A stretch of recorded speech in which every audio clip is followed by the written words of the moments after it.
My sister is severely autistic. She requires attention almost 24/7 and cannot be left alone. She is nonverbal and cannot take care of herself at all. Despite the fact that she is only 12, she is extremely destructive and violent and destroys anything she gets her hands on. I hate her. That should be wrong to say, but it doesn't feel like it. I was only 6 years old when she was born, and since then I've never solely had my parents' attention. Even since I can remember, the world has revolved around her. I was moved out of my room into the basement at 7 because she needed to be in the room next to my parents. All of my toys as a child were destroyed by her, and my parents simply ignored me when I complained. Even when I was 14 and she destroyed a Mac my school gave me, I was in the wrong. Along with this, I am expected to take care of her and drop everything I do for her. I can never make plans with friend because my parents expect me to be there if they need me to take care of her. Even when I do somehow get time to myself, I am required to leave if they need me. If I do not, then I am punished. The recent example of this is when I went to see the new Spider-Man movie and was grounded because I turned my phone off in the theater. It seems as if I am nothing more than a slave to them, and anything involving her simply overshadows me. This last week I was chosen to give a speech at a school event. I was so excited, and my parents promised to be there, but they never showed and claimed it was because of my sister. Anytime anything like this happens for me, they are too busy with her. I've held this in for so long, and it finally spilled out today. While talking about colleges with my father, he joked that I should get a degree that pays well so when they're gone I can take care of my sister. I don't know why, but this caused me to break down. I cried and screamed about how it always about her. I'm nothing more than a caretaker to them, that they always make it about her, and that I'm expected to be her slave for the rest of my life. I've locked myself in my room since then, and my parents have not come to check on me. It's not her fault that she was born the way she is. My parents came to talk to me a while after my breakdown, but I was unable to bring myself to talk to them and only cried and asked them to leave. They have made arrangements with my grandfather for me to stay with him for the time being, and am getting ready to go to his house. My parents want to talk to me, but we have decided it's best I leave for now to have some space and time to collect myself. We will be sitting down and talking later this week about this issue. I live with my parents and my brother. It's always been a dream of my parents to adopt me and bro, our bio kids. And they had come to the decision that they want to adopt an older kid. They got matched with Jess, who is 13. Due to the current situation, she is not living with us, but we've met before and she spent a weekend with us in January. Jess, despite sometimes being sweet and kind, is very high maintenance and has a lot of anxiety and anger problems. She can go from 0 to 1,000 really quick.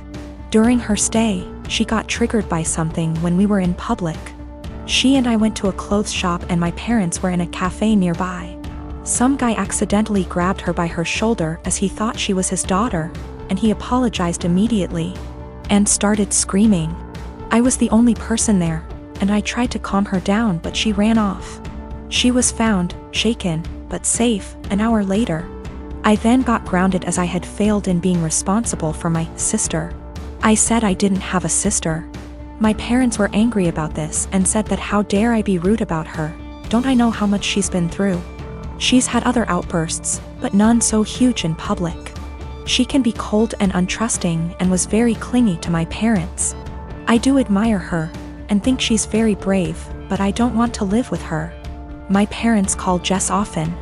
I often say hi and try to be civil and supportive, but it seems like the only thing my parents can talk about is Jess and how brave she is, and she isn't even here yet. We live in a 3-bedroom house, and my parents promised to move to a bigger one later this year. Recently, my parents broke the news to me that Jess will move into my room, and I can pick whether I want to share a room with bro or Jess. I don't want to share with either. My brother is messy, loud, and is your average 9-year-old boy, and Jess has night terrors and screams the house down.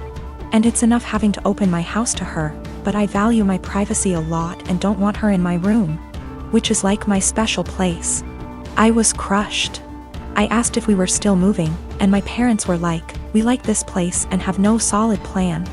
I freaked out and was like, You guys are forgetting you have another daughter and are too excited about the shiny new one to remember that the one you have has feelings and boundaries, and if you're changing everything I've ever known, at least I deserve to be listened to. If this is how life's going to be, I don't want to have a sister. Good to note, my room is big enough to have a wall put in, and my parents considered it a few years back. I would be happy with that. They refuse, even though we can easily afford it, because it is too much effort. My parents are offended that I'm not being welcoming towards my sister. And I'm offended that the life I knew is going to be turned upside down, and I'm not going to have the thing I value most, my privacy. I used to work on a small team for a division of a multinational company. We used to primarily be staffed by what were called old-timers. Basically people who were close to being of a pensionable age who didn't want the hustle. That culture shifted and a lot of young blood has been brought in. I formerly worked there and was given a lateral move out. A colleague, Tina, still works there. Recently an opening for director came up and Tina came to me for help. She's been doing overtime and working hard to get noticed for this position. She's well qualified for it and has extensive experience at the company, so she was given a chance to interview for it. Tina is a single mother who has overcome poverty in childhood, racists / bigots in the industry, and worked hard to support her kids. She's had health issues but always fought hard. Tina is tenacious and hardworking, but there are issues. She struggles in some areas, and while she'd definitely make a great director as she's contentious, kind and courteous, the role is evolving and may be a bit of a stretch. Nonetheless, I helped her with her application and presentation. Beyond being colleagues, she and I are friends. We spend a lot of time outside of work together. We're the only women of color in our respective areas, and share a lot of our deep feelings and thoughts. She worked hard and put together a good presentation. I was really proud of her.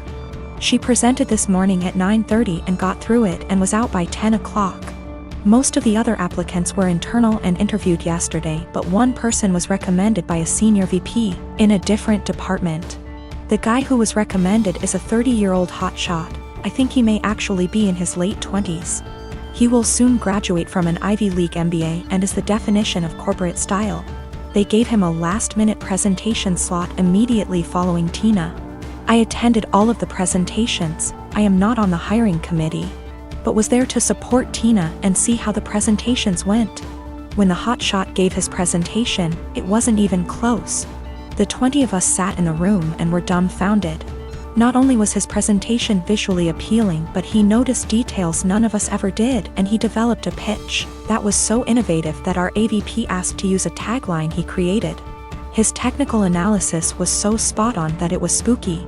He understood issues facing our business unit without having to be told and had ready solutions to solve the problems. Questions they asked him were more about how he'll do things when he takes over the role. It was made very clear to him that this was his job, and they even provided an unofficial tentative start date. It is very clear that he understands the industry and his past experiences, such as professional work experience as well as winning top case competitions and academic awards, prepared him very well. The presentations were in totally different leagues. After he finished, he made a self-deprecating joke and took questions. He thanked us and left. We all sat there for a minute chatting when the AVP very loudly told the HR director to offer significantly above the salary and hammer out a start date immediately and get a contract signed. The VP who recommended him knew him from the MBA program, as the VP is a case coach there. He said he'd be his reference, and they are skipping all the formalities and going right to the offer. Tina has no idea. She was so happy with her performance, and she's sure she nailed it. She did well, about as well as the other candidates, but this guy is out and out in a different league. Just based on that, I too would hire the other guy. She's sitting on cloud 9 at her desk and planning a celebratory dinner to celebrate her performance. She was told decisions would be made in a couple of weeks. At this rate, it's likely she'll be informed that she didn't get the job well before 5 p.m. I really don't know what to do or say. If she asks, should I be honest about this guy's presentation? Should I avoid her the rest of the day? I want to support her, but have no idea how to even begin talking to her. Me and my girlfriend have never fought. We get along fine. We have been living together for 9 years now, and have been dating for 12 years. We have a healthy sex life, we both have decent jobs that bring in decent money. In the past we talked about marriage a lot and would often joke about what our wedding would be like, yes. I know how stupidly lame this sounds, however we always agreed we needed to settle down first.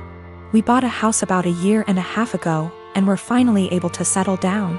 Our work schedules normalized, we were able to remove a huge waste of time from commuting. And we were finally able to take various activities after work, e.g., dancing classes, cooking classes, etc. We were able to finally settle down. Finally we decided to take a week off and unplug on the week of 12-year anniversary. She wanted to go camping and hiking, and do the things we used to do when we were first dating. Unbeknownst to her, I secretly decided to pick the exact same area where we met to do our hiking / camping trip. 2 weeks ago as we are leaving she realizes where we are going and becomes ecstatic, and gushes about how romantic I am. More or less everything seems perfect. We do our hike, and we unpack, set up, and by sundown everything feels perfect. So I decided to pop the question. This is where everything kind of falls apart. I ask her, and she just says no. We literally went from I love yous to the single most awkward silence I have ever had in my life in the time span of about a minute. We sat there kind of not saying anything before she says she is tired and goes to bed. She basically proceeds to cry herself to sleep while I sat there doing nothing. I basically didn't sleep, and the next morning, she says she wants to go home. So we pack up and have a really awkward 3-hour hike back to our car. There were a few times where things kind of felt normal and we were joking around like we used to be for a bit. On the way back home, we are talking and chatting normally, but it just feels awkward. At one point we stopped for coffee, and asked if she wanted to talk about what happened, and all I got was a curt no. This is followed by another extremely long silence for the rest of the drive home. We finally get home and I unpack everything while she goes off to bed. She is going to bed. Cue more crying. I tried really hard to talk to her, but she pretty much told me that she just needs time to be alone and think. The next day she tells me she is going to take some time and see her family, which is literally on the other side of the country. It has been about 2 weeks since I dropped her off at the airport. She sent me a few messages to tell me she is fine, and that she needs some more time to think. Her best friend has been asking me every other day about what is going on with her, since she hasn't really been responding at all. I know she is okay, though, due to her posting some pictures of her and her family on Instagram. But it just feels really weird. I am an absolute giant mess. I just don't quite understand what is going on. None of my friends have really offered me anything of value. I just feel if I didn't ask the question everything would be absolutely fine, and I don't really understand what is going on. I keep wanting to grab her laptop to try and figure out anything. I am not close to her parents at all, but I trust her and want to respect her space, but I don't know when she is coming back. I even sent her a message this morning, and I know she saw the message and received it, but hasn't replied. Also, her work has called me this morning asking about where she is. Apparently she had taken an extra week off last week, but she was supposed to be in yesterday.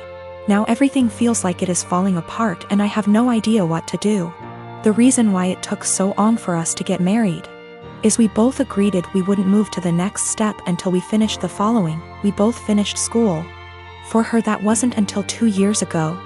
We both had stable jobs. We had a place where we could agree would be good enough to take stuff to the next step. We both had decent working hours. For a long time she was doing her residency and we more or less worked opposite shifts. We did talk about marriage and kids, and both agreed it would be part of the next step after we got settled.